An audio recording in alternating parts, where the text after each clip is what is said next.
Welcome to Rising. Happy Thursday. Let's, I guess, get right into it. There was another debate last night. It feels like there's one roughly every 6 hours. Well, at least on the Republican side of the aisle, that is. Yes, true. All right. What were the highlights? Well, Nikki Haley and Ron DeSantis faced off in a tete-a-tete last night in another televised GOP debate, and things got heated. Word salad is the problem. Governor DeSantis. She says she's always supported school choice, and she failed to deliver. She blames other people. Leadership is about getting things done. Stop making excuses. Make it happen. If leadership's about getting things done, how did you blow through $150 million in your campaign and you were down in the polls? So here's you are I not think a this manager. is very No, instructive. now I'm going to say. I think it's very instructive about how Nikki Haley sees the world. I think I have the floor. Political advertisements as like that's as important Governor as the DeSantis, kids Governor and their Haley has education. the floor. What is more important here? She's saying somehow Governor DeSantis, that's it's not Governor as important. Haley's. It's Governor Haley's time. Go ahead. I think I hit a nerve. What I will tell you is, look, if you can't manage a campaign, it's been a revolving door of political people in and out of his campaign. You've heard of campaign people going to blows with each other because they can't all agree. $150 million, and he spent more on private planes than commercials. I flew commercial. I stayed in residence inns. We went and saved our money. We made sure we spent it right, because you have to understand it's not your money. It's other people's money, and you have to know how to handle it. If he can't handle the financial parts of a campaign, how's he going to handle the economy when it comes to the White House? In his opening statement, DeSantis derided Haley as mealy-mouthed, a mealy-mouthed politician who is beholden to her donors. Let's watch some of that. Donald Trump's running to pursue his issues.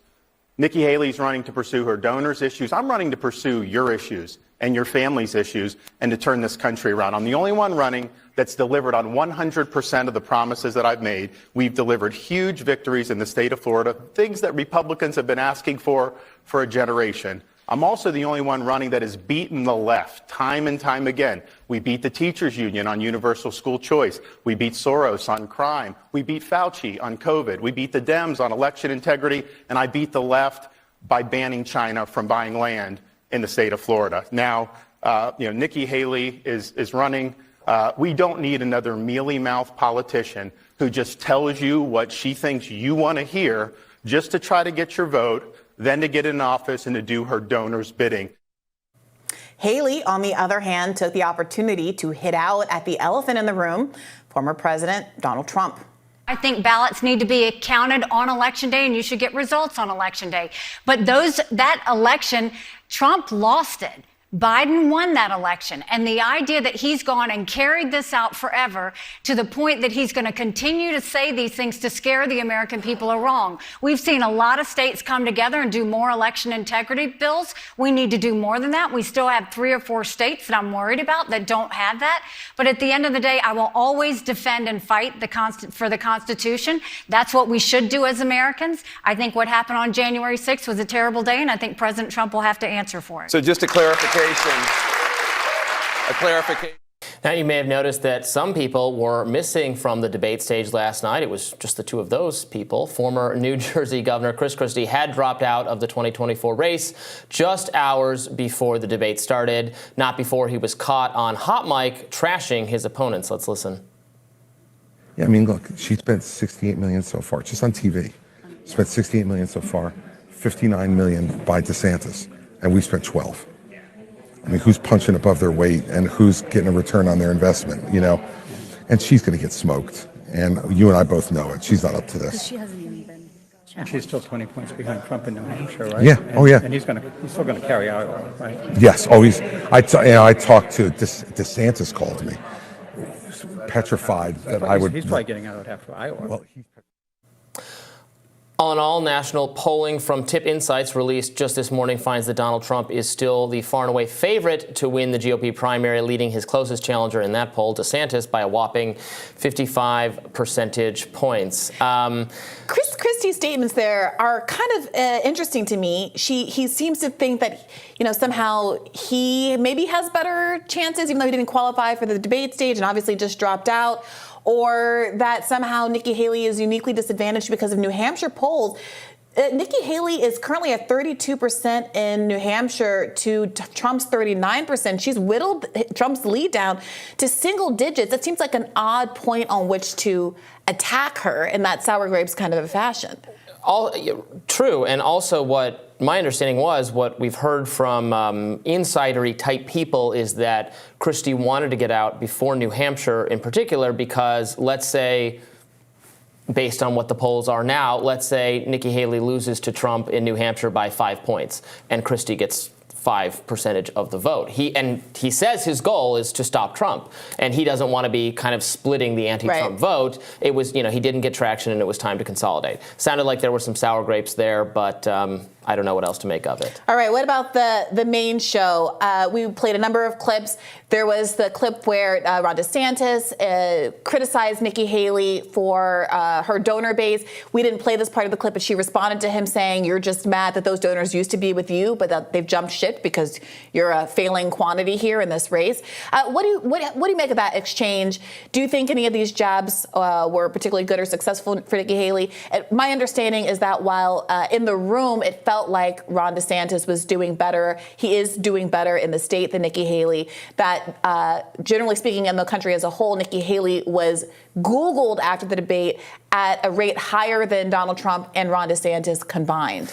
Yeah, I mean, I think their positions with respect to each other are pretty clear by now. Ron DeSantis is somewhat better liked by the real, by more conservative voters who really want policy results in terms of fighting wokeness and resisting COVID overreach and all of that stuff. Maybe people who approve of a lot of Trump policies but are sick of Trump and frankly think that he is less likely to win than someone else, versus a Nikki Haley who is clearly more appealing, who has, I think, a broader appeal, including to more moderate and certainly never Trump Republicans and maybe also independents, who is well-spoken and has a resume that speaks to, again, a lot of independent people's interests and sounds moderate on many issues, and not all issues, certainly on abortion, which has been a thorn in the GOP's side for these last couple elections. So they're making their cases. What I found most interesting is actually they both did talk about Trump more than they have in any previous debates, with Nikki Haley saying the idea that he should be like immune from scrutiny because his presidential elections are protected. She said that was ridiculous. And actually DeSantis, who's, more than anyone else tried to do this dance of being a candidate for people who like Trump but want to move on, but we're not going to say anything bad about Trump. We don't think bad things about Trump. We just want someone else. That's the candidacy he's tried to run. He did say at one point, look, Trump is going to be in serious. I don't see him getting out of the legal situation he's in. He said it's, going to be an all Democratic judge, et cetera, in D.C. He said, I don't agree with it. I think it's unfair, but it is reality that I don't see him getting out of this. And what are we doing here if that's the case?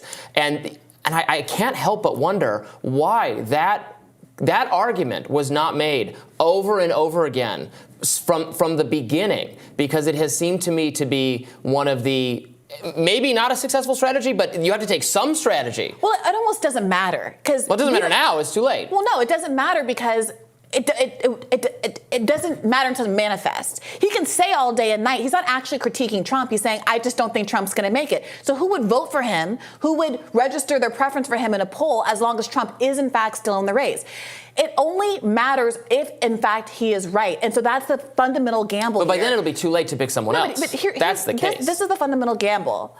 Nikki Haley is operating on the presumption that Donald Trump is going to be in the race, and she's going for voters who are frankly frustrated with Donald Trump, voters who don't want there to be national abortion bans, which are most voters, including an overwhelming majority of independent voters, voters who don't want such a hard, aggressive tone on immigration that undermines our core American values. While Ron DeSantis is saying that to trust Nikki Haley with immigration is like a fox guarding the hen house, and hacking her over using the word, avoiding the words illegal aliens instead of undocumented immigrants or whatever, that might play well in the room. But a lot of Americans, frankly, don't feel that way. And so this is the crucial gamble. Is Nikki Haley right that Donald Trump is going to end up in this? Or is Ron DeSantis right? And if Ron DeSantis, I think the fundamental problem with Ron DeSantis making that pitch more aggressively and earlier than this is that he's basically making a pitch to the people who want Donald Trump to be in this, that he's not going to be in this. And no one who actually likes Donald Trump wants to hear that.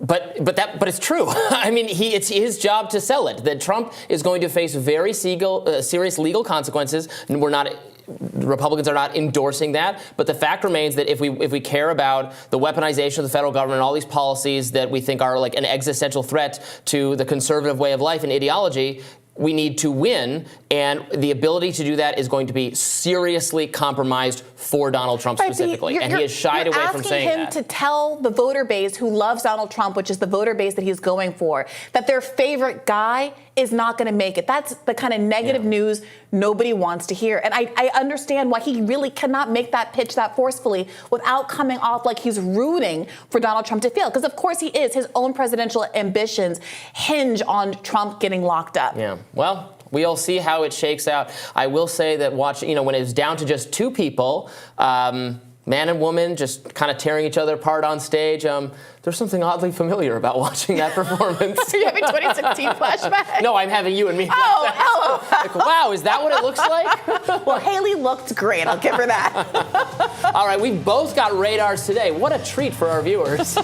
and for each other. You want to see some shouting. More Rising right after this.